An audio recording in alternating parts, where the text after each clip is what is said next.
Are you interested in learning a foreign language quickly at your own pace and while on the go? Well, check out wakeupcallpodcast.com/rocket to learn more about rocket languages and to get a free trial version with over 4 hours of free lessons and other free content. That's wakeupcallpodcast.com/rocket. Hello and welcome to the Wake Up Call Podcast. Today we're speaking with Mr. Peter Rice about his book, Liberal for Conservative Reasons: How to Stop Being Obnoxious and Start Winning Elections. Peter is a journalist and writer who has covered local and state politics in Washington, Oregon, and New Mexico. He is also the author of Spandex Optional Bicycle Touring: How to Ride Long Distance the Cheap and Easy Way, and the Bike Tour New Mexico series. You can follow his work at liberalforconservativereasons.com. For more information, please see the show notes page for this episode at wakeupcallpodcast.com/liberal-conservative-reasons. Peter, welcome to the show. Thanks so much for having me.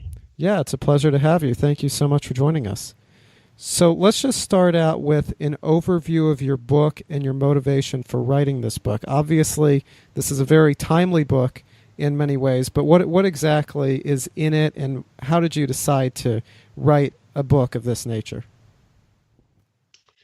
Well, I think it's been boiling for years. When I was growing up in an extremely liberal town, in an extremely liberal family, you could accurately call them the bleeding heart types. I found that I frequently agreed with the actual practical policy upshot of what everyone was talking about, but had completely different reasons for getting there. So, over the years, this kind of evolved into this liberal for conservative reasons framework, where you're basically in favor, or I'm basically in favor of the liberal agenda, but not for the reasons that are usually articulated by the left.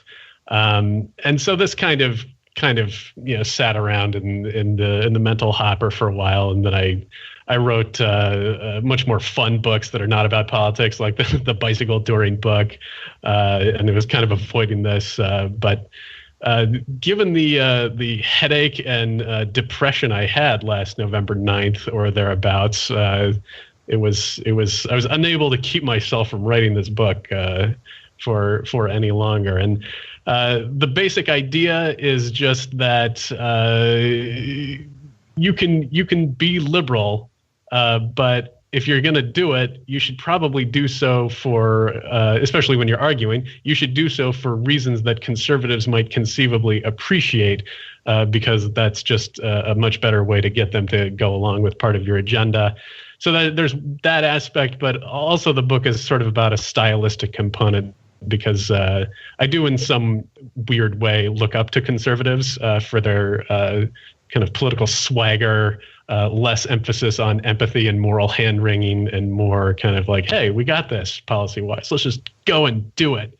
And I think liberals need to do a bit more of that. So that's the kind of nutshell of how this came to be and what it's all about. Yeah, and before we get into that a little more, can you just clarify what you mean by liberal and what you mean by conservative? Because obviously there are all kinds of people with all sorts of definitions and purity tests and their own ideas of what a liberal is and what a conservative is. Plus, about a third of our listeners are from outside the United States, where those terms often have completely different meanings and contexts than they do within the United States. So just what do you mean by liberal and what do you mean by conservative? That's a very good question, especially given my libertarian hosts here. I would say that liberal, in the context of the United States, basically, but not necessarily always, overlaps with the Democrats. Conservatives, basically, but not necessarily always, overlaps with the Republicans. But sort of broadly, philosophically speaking, the liberals tend to be the let's change things side, and the conservatives tend to be the no, let's more or less keep things the way they are. I believe the William F. Buckley quote was something along the lines of, the duty of a conservative is to stand athwart history yelling stop. And there's not an obvious corollary on the liberal side, but I found one by Robert Kennedy, which was something like the liberals' dream of what was never, and then ask why not, or something like that. So it's, broadly speaking, the liberals are into change. The conservatives are into staying the same. It can get more complicated than that. I mean, you're noticing an example this week of conservatives trying to change an existing healthcare system. So maybe that makes them the liberals. I try not to think about too much or I'll go cross-eyed. So fully appreciating how bizarre and loose these terms are, especially outside of America. That's kind of what I go with for definitions. And in your book, you say that liberals don't act in this conservative way. So why do you think they act the way they currently do now? I think it's a lot of things, but I think it has to do with I think there's a personality aspect to it. A lot of liberals tend to be the ones that are like, hey, I want to go see what this other thing is about. I want to go and meet this different person. I want to travel to this different country. So I think there's some of that, although you'll certainly find conservatives who do that as well. But in the policy arena, liberals tend to be the ones that are thinking, like, okay, we've got our Social Security. Let's increase its value, or let's apply it to more people. Let's lower the age, or let's take Medicare and let's let people buy into it, or let's make sure it covers long-term care, or let's add this new program, this new way of doing things. It's sort of an ever-evolving list of expansion of kind of what we do as a society.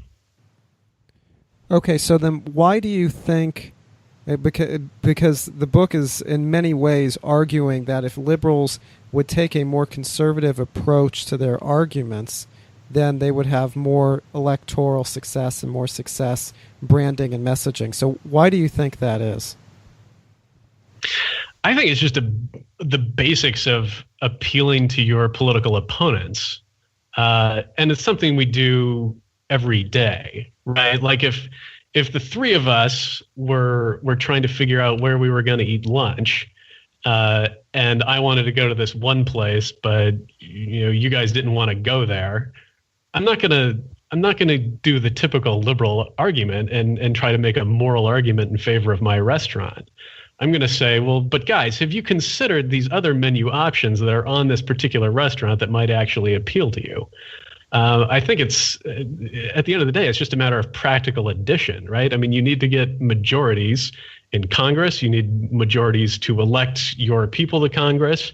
And the more people you can rhetorically bring along, the better off you're going to be. And I think you guys yourselves actually a few months ago had an excellent example of this with the guy, I forget his name, but he was advocating against the death penalty. Now, that's something a lot of moralistic liberals I grew up with would agree on. They want the death penalty gone because they think it's an abomination to kill people. But your previous guest said, and he made an excellent liberal for conservative reasons argument about it. He's like, no, we don't want it. We don't want to give the government this power. We don't want to raise our taxes to do these outrageously long trials. So I think it's just a matter of building coalitions, which is the basis of democracy and how things get done. So I think it's just common sense, but not as common as I'd hope. Yeah, I agree with you there. And I think Adam and I were talking about this maybe a month ago, and I want to know your opinion on it. For me, at least, from my view, it almost feels like conservatives are a bit better at coalition building, because whenever I hear the word conservative, it can apply to two different types of people who are really quite opposite. I mean, some people call Milo Yiannopoulos and John McCain, right? They're both kind of under the tent of conservative, even though they're completely different. Whereas with liberals, I feel like sometimes there's not as much diversity. I'm not sure about the diversity part, but and I guess you could argue that there is some quantity of diversity, because there are gun-toting evangelical Christian liberals in North Dakota, as well as the kind of Nancy Pelosi hipster types. So there is some diversity, but I think your other point about conservatives tending to coalesce a little bit more is a good one. With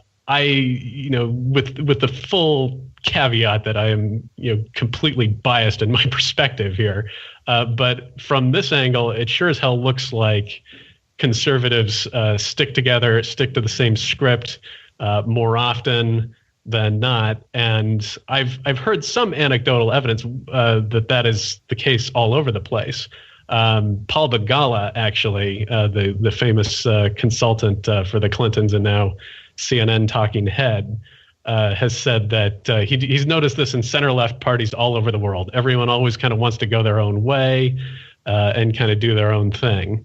And I think you could connect that also to the work of the moral psychologist Jonathan Haidt, who says that conservatives are the side that always values loyalty more than the liberals.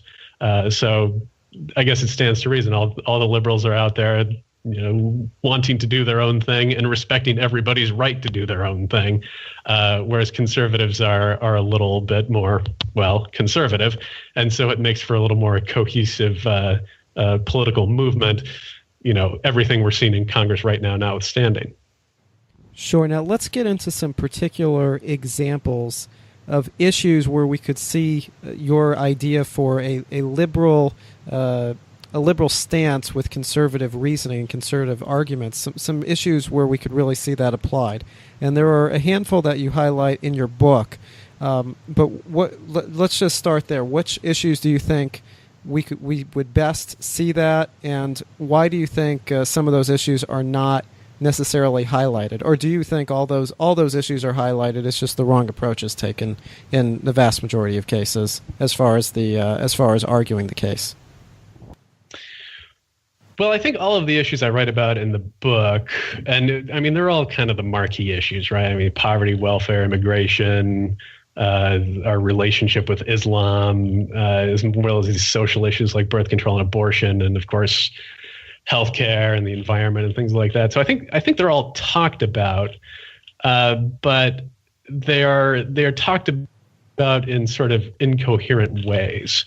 And I think that liberals too often, and too many of us, kind of steer these arguments in very moralistic directions where the emphasis is on empathy with other people who are in many cases difficult to empathize with. And then the sort of counter reaction from the conservatives is we don't want to empathize with those people nor spend money on them. And then the liberal counter to that is often something like you're mean or you're racist or something like that, which basically shuts the argument down and doesn't take it in a helpful direction. Meanwhile, all of these great talking points that conservatives might actually resonate or be the conservatives might actually find appealing are kind of left just sort of flopping around and nobody bothers to use them. So I'm hoping that more people in the future will use them and hopefully have more intelligible arguments that get us to somewhere where we actually want to go. I don't know. Did that help? I mean, we could certainly get into a more specific issue here. Let's go ahead. Since it's the talk of the day, let's do healthcare. You said healthcare was in there, right? Yeah. Healthcare is yeah, gosh. And this, I keep thinking this will go away, but it's been several weeks now. And they just keeps coming back from the dead. I think the liberal approach to healthcare goes something like this. Everybody needs to have health care and health insurance. It needs to be either directly provided by the government or the government needs to take pretty drastic, heavy-handed steps to make sure it gets there. And the reason this should be is that healthcare is a human right, and that if people don't have it, they'll be unhealthy or die prematurely. Now, especially with this whole repeal argument we've been having this year, there's a lot of great opportunity for potentially very sad stories of people losing their health insurance, and then various studies that come out that say people will die. And then, of course, we get into this, is it a human right or not argument. Now, these talking points, I don't think resonate with conservatives that much because to them, it sounds like a cheap ploy to get at their money. Conservatives, I think, are sitting there worried like, oh boy, what are these people? They clearly want me to pay for the healthcare for a bunch of people who could probably stand to pull their weight a little bit more assertively in our society. And so then liberals kind of turn around and say that's mean, and then kind of we're in this stupid back and forth argument, which completely misses the point that everyone should be insured in America, because if they don't, it will quickly become everybody's problem really fast. Like I'm a normal, middle-class, well-insured person in the United States, and I assure America right here and now that it will do me or us no good whatsoever if 20 million people suddenly do lose their insurance. Now, sure, we'll save a little bit of money in the short term because we won't have to spend that money on Medicaid or subsidies for the exchange or something like that. But really, unless these people magically disappear, they're still going to rack up healthcare costs. All that's going to happen is that they're going to avoid preventative care, which means they'll end up at an emergency room, and I end up paying. Then they will rack up a bunch of bills that will probably get discharged by bankruptcy court, and I will end up paying that too, possibly through my mortgage or credit card interest rate or something like that. They will probably still get communicable diseases, probably more often, and I will pay for that too, but in a different way. And of course, when a bunch of poor wretches are made homeless by their condition, I will pay for that too. My property values will go down. I will have lesser quality of life, just like walking around Albuquerque. If people are too sick to work, I pay for that too. I have to pick up their share of taxes. If they don't show up for work, I have to cover them. Like, you can't really get away from this. If people don't have health care and health insurance, we all kind of end up paying for it eventually. Meanwhile, all the people who didn't have health care and health insurance were paying nothing into the system. They were freeloading off the system the entire time. And so this idea that if we just cut people off from health insurance, that they will somehow be healthier because they don't have health insurance, it just doesn't work. It's gonna best case scenario, it's just gonna backfire, and there will be a huge political coalition in favor of something that's even more government oriented and even more heavy handed than we have now. Yeah, I think that's definitely an argument that would resonate better with conservatives than the current, everyone needs healthcare and you're denying it to them and, you're killing a bunch of people. Certainly, I would say that's one of the more polarizing discussions right now, especially, as you said, because there's all these anecdotal stories of folks who either, lost their healthcare or on the other side who had their, premiums rising, right? So, yeah, and I agree with those arguments, by the way. I don't disagree with when my fellow lefties trot out these tear-jerking moral arguments. I'm not saying like I disagree with you. It's true. It's this bill that they're considering now is cruel, and the idea of taking people off health insurance like that is also cruel.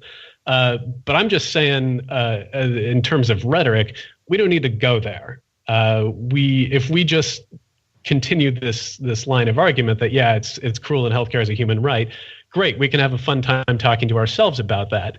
But if we actually want to do something, let's use a line of reasoning that not only we can agree on, but at least a decent chunk of conservatives can agree on as well. If you are interested in learning a foreign language in a quick and efficient way, then check out Rocket Languages at wakeupcallpodcast.com/rocket. Their courses allow you to learn on the go and make sure that you retain what you're learning. They'll explain everything from grammar and mechanics to culture to how to incorporate what you're learning into everyday conversations. And you'll have lifetime online access to teachers and native speakers every second of the day. Their prices are very reasonable compared to their competitors, and they offer courses in 13 different languages. Spanish, French, Italian, Chinese, German, Japanese, Russian, Arabic, Hindi, American Sign Language, Korean, Portuguese, and English. To start your free trial and mini course, check out wakeupcallpodcast.com/rocket. That's wakeupcallpodcast.com/rocket to start learning a foreign language quickly and at your own pace. All right, so let's move on to another issue that has been very divisive in recent years, especially during this last election cycle, and that's immigration. And obviously, the current president now, Donald Trump, had a lot to say about that topic on the campaign trail from day one of his campaign. And the issue was a very significant one in the Republican primary and then on to the general election. And, of course, the immigration issue has been a very critical one for a long, long time in the United States. And it's an issue where it's an issue that is very emotional, just like all of these for many people. But it also is very nuanced, and the current U.S. Status on immigration, current U.S. policy, it would sound a little confused and a little like a hodgepodge if you were explaining it to someone who was not familiar with immigration. So how do you think the liberal for conservative reasons approach would best apply to immigration and towards changing and crafting a new immigration policy? And how would that differ from what we have generally seen from liberals in the last handful of years? I'd say liberals are they're all about the love. I mean, their heart's in the right place. Is the best you can say for their immigration argument. So I guess I would actually start with conservatives on this one, because the start of this conversation really has to do with immigrants and immigration that is happening. So we have a dramatically increasing immigrant population, mostly from Latin American countries. And then, of course, and this is a distinction that is lost on a lot of conservatives arguing the immigration thing. I mean, people come here and then they put down roots, have families and whatnot. And I think rhetorically, a lot of American citizens who were born here or whose parents were even born here kind of get mixed up in this whole idea that this immigrants are allegedly taking over and taking all our jobs and causing all these problems. So this sort of state of affairs with immigration is causing a pretty serious conservative freakout. And there's all this griping about taking of jobs and taxing services and having the gall to enroll their kids in public schools and things like that.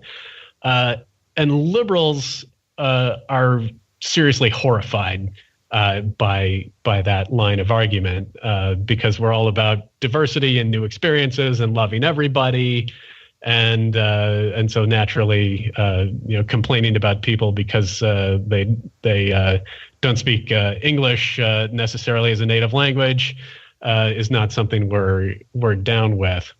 But at the same time, and I think on the conservative side, it's more than just this sort of unhelpful knee-jerk emotional reaction. Conservatives are the law and order types in this equation. And if you see somebody just kind of running across your border, I can at least empathize with you that would make you nervous a bit. And it's one thing to live in a majority Hispanic neighborhood in downtown Albuquerque like I do with a ton of foreign-born people and be totally used to it.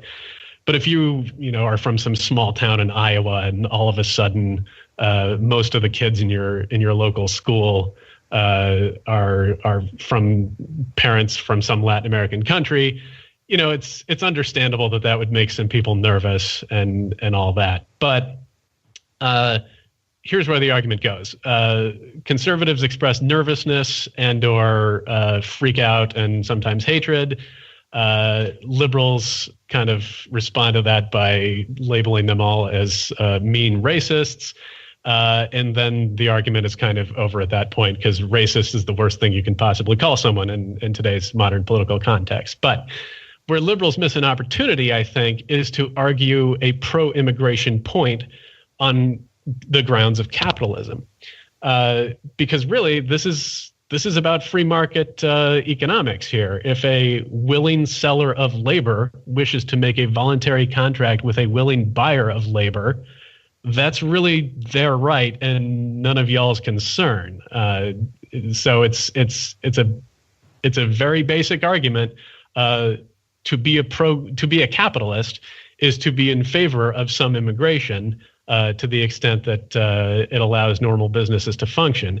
And we know that economic factors are what motivates immigration. So I think that's the main argument you want to make. I mean, just give the coexist bumper stickers a rest and talk about American business and what it needs to succeed and make the country great. Yeah, and an issue that could be argued very much along the same lines that you just argued the immigration issue is the whole issue of free trade and foreign trade. And we've seen a tremendous increase in people who identify as conservatives but support protectionist policies.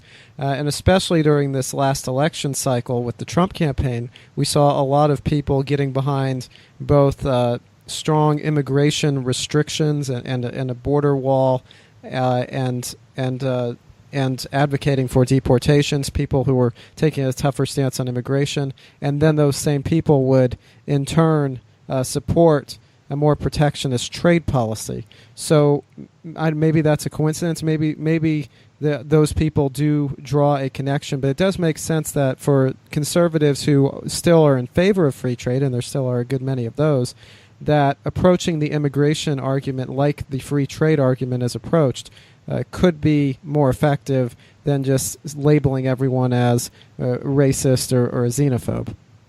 Right.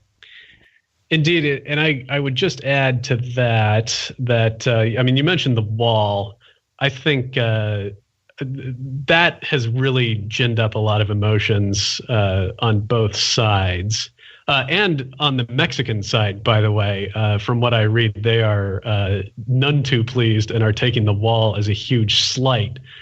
But I think the liberal for conservative reasons argument on the wall has to do with it being too expensive and the idea that somehow it would work. I mean, we're very much caught up in, no, we need to build bridges, not walls, and all this kind of we are the world nonsense here. But meanwhile, we're leaving this argument aside that, look, this country, Mexico, Mexicans produced the birth control pill, the color TV, and Salma Hayek. And somehow we're thinking that they're going to be stumped by the concept of ladders and rope. I mean, come on, this is ridiculous. This wall is not going to work. And that's all we need to do. We don't need to get into moral arguments that are super polarizing. This wall will not stop anyone, and that's done. And it'll cost us billions of dollars, so it's pointless. But onto your free trade situation here, I do think it is very curious and troubling that a bunch of people are suddenly against free trade. But I would say that it's probably not really that much about free trade.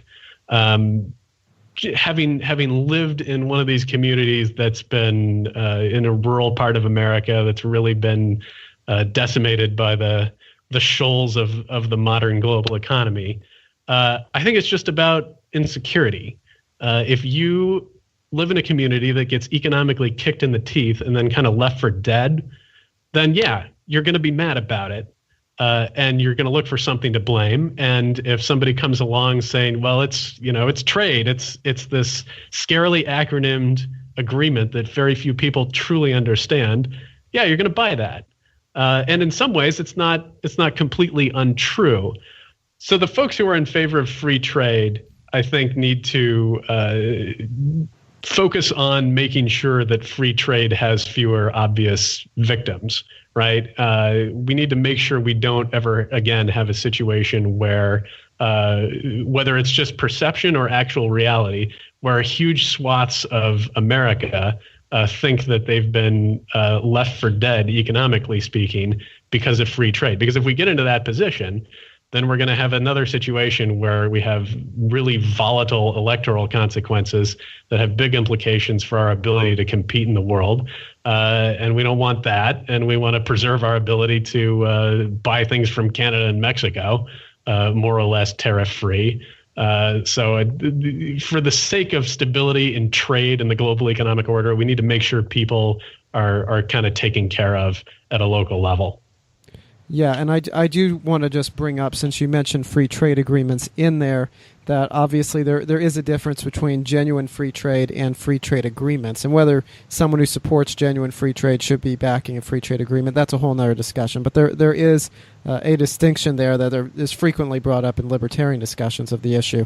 So I want to mention that. And on the subject of the wall, another point that could potentially be appealing to conservatives, maybe this is more of a libertarian concern, but with property rights, we've seen tremendous property rights violations when you have these sections of wall being constructed. In South Texas, we've already seen with previous attempts at building pieces of a wall where the wall will go through someone's property and divide, say, their house from the rest of their land, and making it nearly impossible for them to access the rest of their property. So that just seems like yet another argument that could be made in regards to the wall issue. But I completely agree. I would also add that we have this idea. So Trump gets up there and says, build the wall. Nobody ever points out that there already is a wall. For a large, for basically all parts of the border that anyone in their right mind would ever want to cross. And it's serious business, right? I mean, I've been down to the El Paso Juarez area. I've toured the wall on kind of either side of that. There is a wall, and it does stuff, but I'm not sure if that's like the main argument that you would want to use against the idea of building a wall on the entire border. But it's kind of weird that nobody's actually mentioned that. It's a serious wall that we've already got. Yeah, now I want to turn our attention to a topic that we discuss quite frequently on the show, and that particularly in libertarian circles is a very hot topic, and is a topic that is brought up very frequently, and that many people consider to be sort of the core of a libertarian message. And obviously this book is dealing with arguing the liberal side with conservative principles behind it, but this is still a very significant issue across the board. And you cover this some in your book, but not as extensively as some other topics, we could say. And that topic is foreign policy. Now, it seems like having a foreign policy of regime change, of mass troop deployments, of spending trillions of dollars in wars on the other side of the world, in a country with people that never attack the U.S., or countries where people never attack the U.S., that seems like about the least conservative policy that someone could support. And there was some indication that conservatives don't necessarily just go along with that. When Donald Trump stood on the debate stage in South Carolina and said George W. Bush lied the U.S. into the Iraq War, he then won the South Carolina primary pretty handily just a few days later. And Trump was outspoken in his opposition for the Iraq War during this last cycle. It's questionable if he actually opposed it in 2002 and 2003. But he made that point repeatedly, that supposedly he was against it, and it didn't seem to hurt him. So where do you think the foreign policy argument should be taken with your liberal for conservative reasons messaging? And is that an issue that liberals far too often neglect, do you think, or do they discuss it too much? What are your thoughts on how liberals should approach fitting in a foreign policy and a war and peace argument into their policy discussions? I think it's a great opportunity. I mean, first about Trump, I kind of agree. I don't know. I mean, nobody knows what that guy really thinks about anything. I mean, he seems like he's against foreign intervention, and he certainly seemed like it in the campaign. In fact, I thought that was perhaps the very thin silver lining of him winning over Hillary, that we'd be in slightly less likely to get ourselves tangled up in more foreign wars, but then he goes and bombs Syria, and he's just completely unpredictable. So who knows with that guy? But in terms of the overall principle, I think that the hippie peaceniks on the left can very much make common cause with the kind of fiscal hawks on the right, and I think it needs to happen more often. I remember going to anti-war rallies as a kid in a liberal city in Western Washington, and you heard the moral argument. It's there's going to be collateral damage. We're going to bomb people. They're going to die. We're going to disrupt critical services and blah blah blah. And we shouldn't be doing this. And it was very heavy into the you shouldn't do this. This is a question of morality. And I was sitting there thinking like, well, yeah, it's also freaking expensive. Why should we do that? It's we're not made of money. Let's try to spend less of it. So yeah, I think absolutely the left anti-war folks can make common cause with the more right-wing anti-war for fiscal and smaller government reasons. And honestly, I think it's in much the same way that you're currently seeing criminal justice reform make some progress, albeit in fits and starts. I mean, there's a lot of liberals in favor of sentencing reform because they think the criminal justice system is racist and unjust and an immoral abomination. And they're making common cause with the likes of Rand Paul, who thinks he just doesn't want the government to spend so much money on something that doesn't work. So I think it's a great potential team there.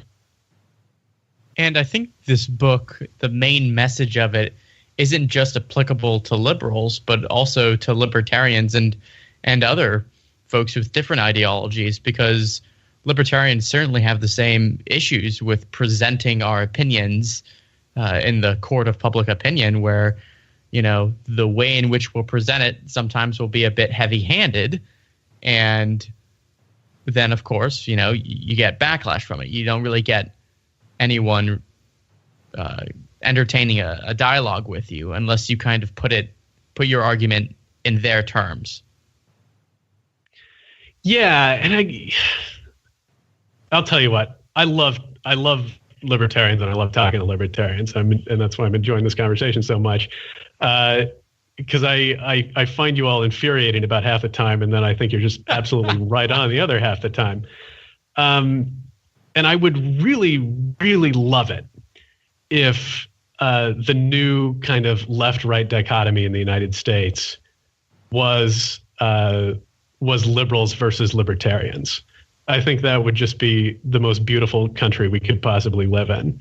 Because despite being a hopeless liberal and a total partisan, I do appreciate that we need to have two sides here, and that we make each other better, hopefully, in theory. Now, when it's liberals versus this kind of not very thoughtful, populist, conservative Trump kind of Republican Party, I don't think those two sides make the other better.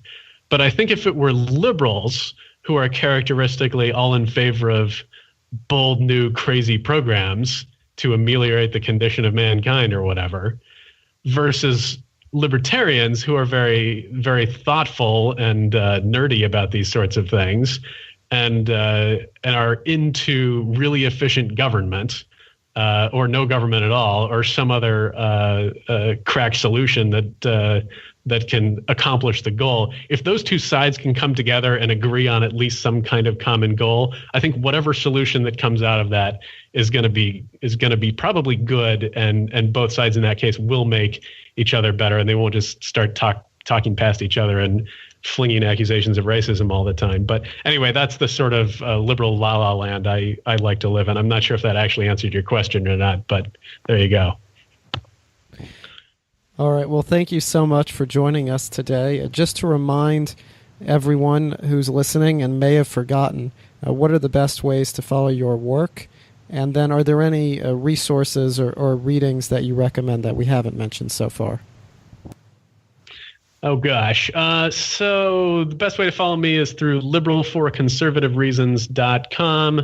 That'll link up to everything, including the audiobook version, the ebook version, all those good things. We have a sample chapter online people can read there.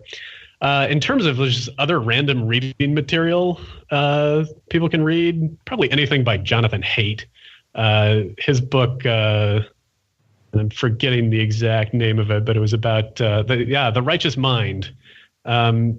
His book is an excellent book, and I won't say this book is kind of based on that. It's not. I think it's what a liberal partisan would write after reading that book, in terms of like, okay, folks, here's the battle plan for how we actually accomplish what we want, while keeping in mind that we're all kind of fundamentally emotional creatures with all these weird tribal loyalties that we have to navigate in as intelligent a way as possible.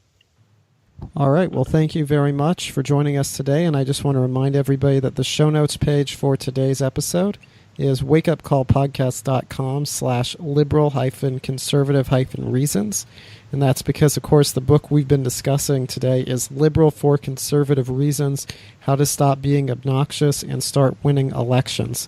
So wakeupcallpodcast.com/liberal-conservative-reasons is the place to go to find links to that book and purchase it if you so desire, and to find links to Peter's website as well. So wakeupcallpodcast.com/liberal-conservative-reasons. And I want to encourage everybody to subscribe, rate, and review the show on iTunes or Stitcher while you're at it. And Peter, thank you so much for joining us today to discuss your very interestingly argued book and the fundamental ideas behind it, and then look at some examples. So thank you so much for your time and your generosity today. Absolutely, gentlemen. Thank you so much. All right. Thank you.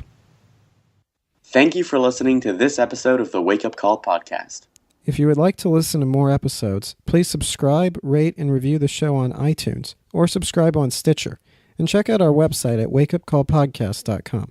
There you will find show notes pages and comment sections dedicated to the show. You can also email us at contact@wakeupcallpodcast.com if you're interested in being interviewed for the show or have any other suggestions.